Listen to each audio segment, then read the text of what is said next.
As a contractor, one of your greatest risks is labor. If you think about when you're bidding a project, if you get a bid price from a subcontractor or a purchase order from a material supplier, those prices, when you sign those agreements, are fixed. But when it comes to labor, it is the most unpredictable part of your business, an unpredictable element of being able to make a consistent profit.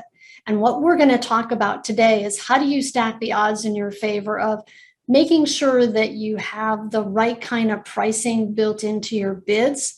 How do you make sure that you accommodate for the changes and what it's costing you for an employee, and at least stack the odds in your favor of being able to go start out with a project when you're bidding it at the right kind of prices to at least start out with you having the kind of pricing built in that's going to allow you to make a profit on your labor. And then it's a matter of managing it as the project is going along. But what we're going to talk about today is how do you know what that right price is and what does it really cost you for an employee with all of the burden taken into account? Hi, I'm Vicki Suter with Suter Business Builders. And for over 25 years, I've been helping contractors learn how to make more profits in their business, be more sustainably successful, reclaim the time in their day, and refine the joy in what they do again. And one of the ways that I think has been one of the biggest changes for a lot of people that I've worked with is helping them have a greater sense of clarity, which gives them more confidence to take more powerful actions. And that clarity so often comes when you have a better handle and grip on your numbers. And so that's, usually a place where I really like to focus with people because it's the thing that numbers don't lie. And numbers are the thing that allow you to have greater sense, like I said, greater sense of clarity so that you have more confidence so you can take more powerful actions. And when it comes to labor, when you're bidding projects, knowing what your real cost is for labor at least starts to stack the odds in your favor of removing some of that uncertainty that can happen when you're bidding a job. So what I want to walk you through today, and I'm going to share my screen here in just a second, is how do you calculate that correct number for you? And at the end, I'm going to give you a link where you can actually go and download that worksheet for yourself. So this is a worksheet that I created that is your labor burden worksheet or your labor cost per hour worksheet. And in this worksheet, I'm just going to walk you through it, is going to allow you to look at and calculate what's the real cost for that employee for every hour that they work for me when I take into account all the variable aspects of having an employee that cost you money above and beyond their hourly rate. So a couple of things about the worksheet is you have a list of employees down here. And then what I recommend is that when you fill out this sheet, I recommend that you do it by position. This can be really helpful to calculate for all your employees, right? But when you're using this sheet for a bidding tool, you want to make sure that you use it and fill in based on position, and that you use the highest potential paid position for that job. Why is that? Well, first of all, it gives you some bandwidth for being able to shift around who's on that job based on the position that they hold, not based on the person who's in that job, because we all know there can be employee turnover, right?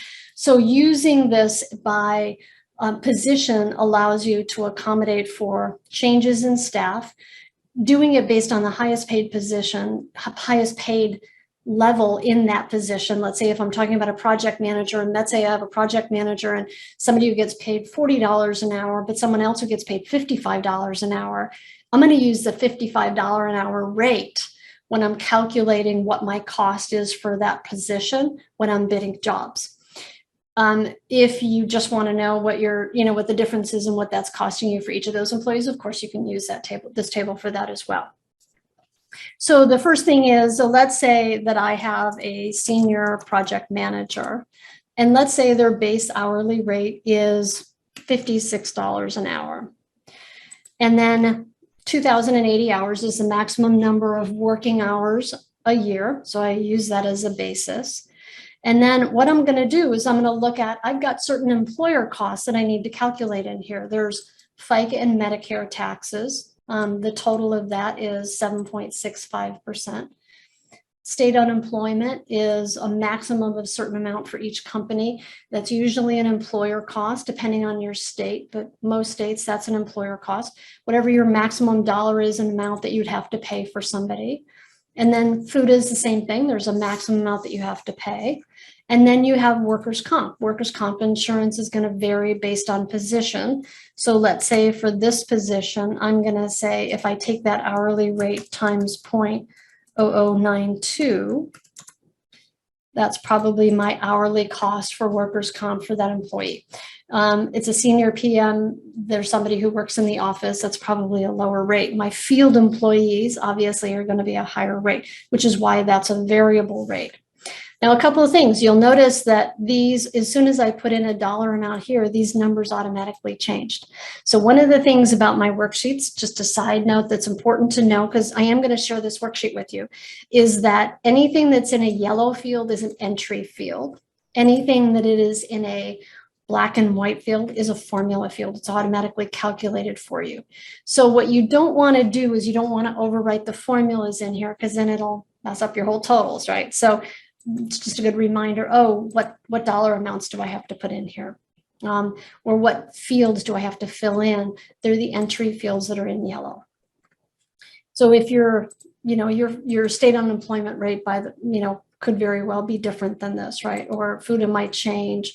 FICA hasn't changed in all the years that I can think back. So, but it could, right? So you just want to fill in whatever those numbers are. So this first section is just the taxes. That's just employer tax cost and workers' comp insurance. And then I have this other column here called small tools. I put a provision in here of $1. Why? Well, because I figured that, it could very well be that it's going to cost you more money for that employee maybe in 6 months when that job starts. It could be that that you have a certain amount of tool allowance that you give employees. The other reason I stick it in there is it's a little bit of a buffer, right? I stick $1 in there per hour for every position. Now, one thing I would just recommend is that if you're doing this for a job and you're figuring out the cost for an employee for a job that you're going to do next year, figure in some increase in that hourly rate for that position for cost of living increase. You can do an easy search online for cost of living increases currently, or what it's been for the last 6 months. That might be a good number to use. So always, when you're bidding, look at what it's going to cost you when you're doing that work, as opposed to what it's cost you historically or up until now. All right, so the first portion is taxes, workers' comp.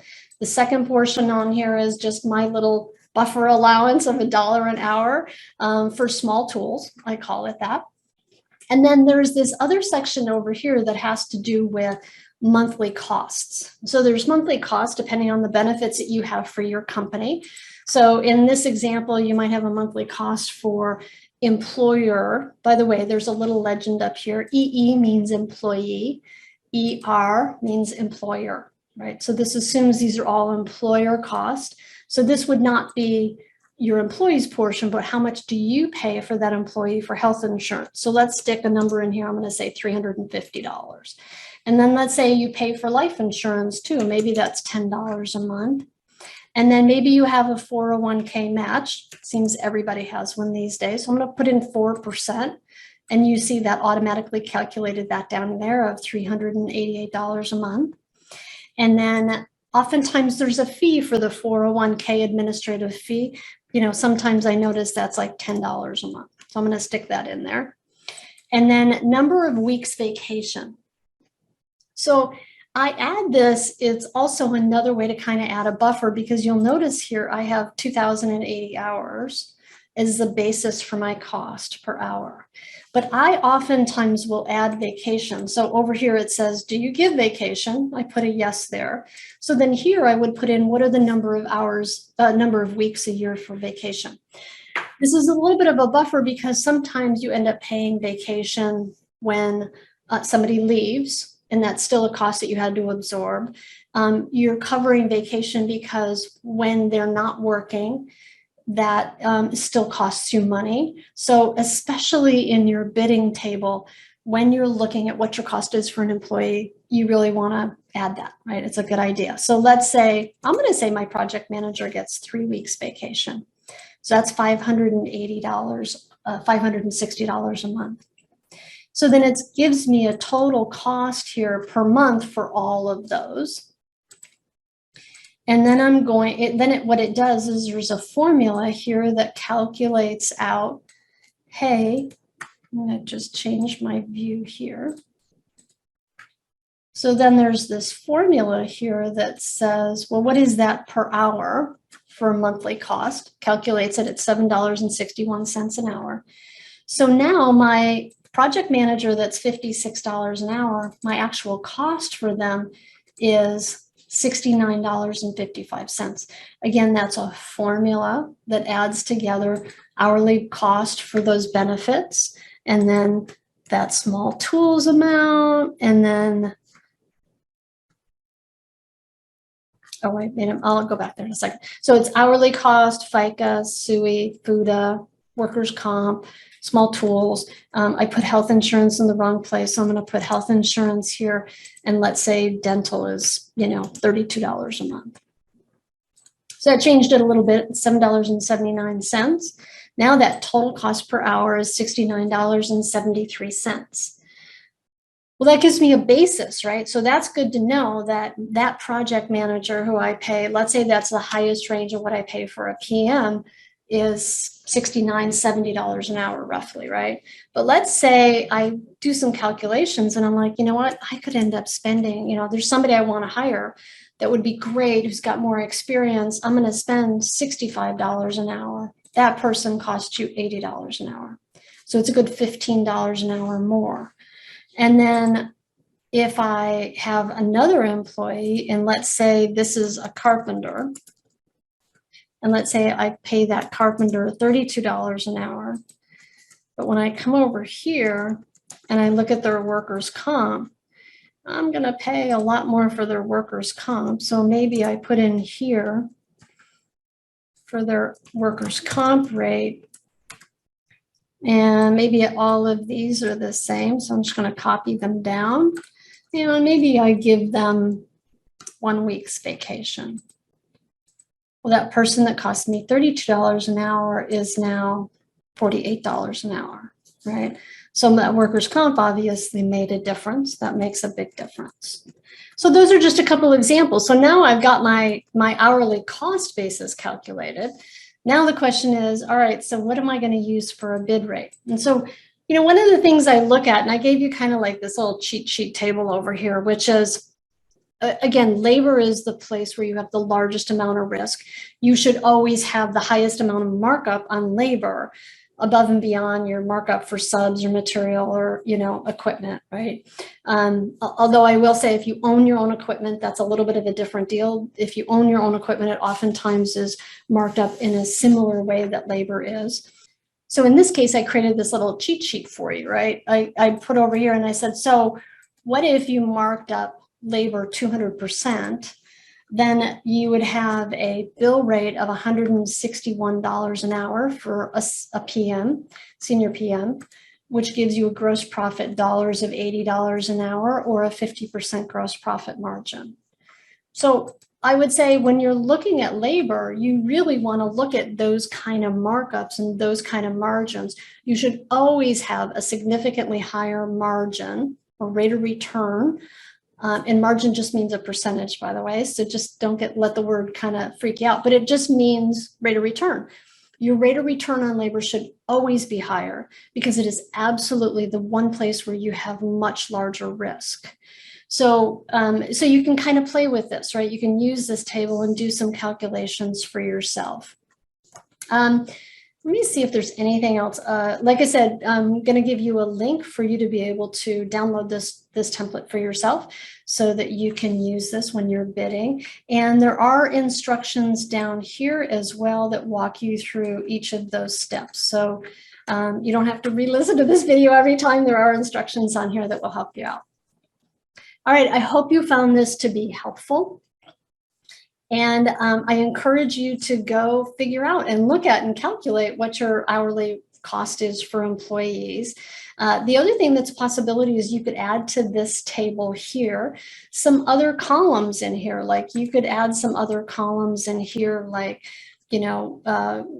telephone expense, like if you have a monthly cost of, vehicle or telephone, or you want to add some other things, you can add that in here too. So this is sort of your base raw, like absolutely what's your burden cost just for having that employee to show up every day. And you could add other things in here that let you expand on this to even come up with a more robust number.